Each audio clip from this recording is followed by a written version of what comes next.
আসসালামু আলাইকুম সুপ্রিয় জাতীয় বিশ্ববিদ্যালয়ের শিক্ষার্থীগণ। জাতীয় বিশ্ববিদ্যালয়ের মেন ওয়েবসাইটে অনার চতুর্থ বর্ষ পরীক্ষার রেজাল্টের পূর্ণ মূল্যায়নের আবেদন সংক্রান্ত নোটিশ প্রকাশ করেছে।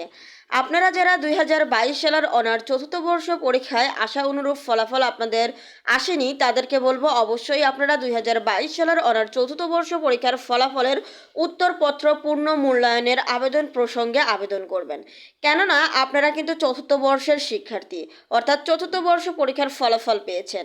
এখন আপনাদের অনার্স জীবনের শেষ পর্যায়ে, তাই কোনো কারণে যদি আপনাদের এই ফলাফলে মনে হয়েছে কিছুটা ভুল হয়েছে, তাহলে আমি বলবো যে আপনাদের এ বিষয়ে একটু পূর্ণ মূল্যায়নের জন্য আবেদন করা উচিত।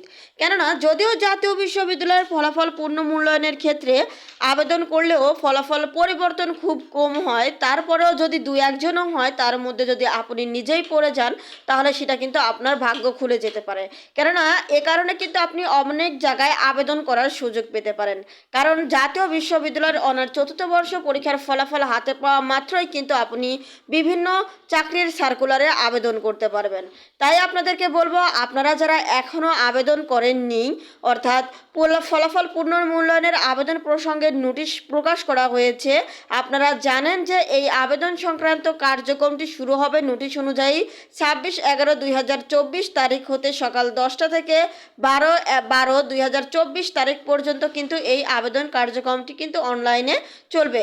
এটি আবেদন করতে আপনাদের 1200 টাকা প্রতিটি সাবজেক্টের জন্য লাগবে, অর্থাৎ ফলাফল পূর্ণ উন্নয়নের প্রতিপত্র 1200 টাকা। তাহলে আপনারা বুঝতেই পেরেছেন যে আপনাদের ফলাফল পূর্ণ মূল্যায়নের জন্য আবেদন সংক্রান্ত যে কার্যক্রম করতে হবে সেটা কিন্তু মূলত অনলাইনে করতে হবে।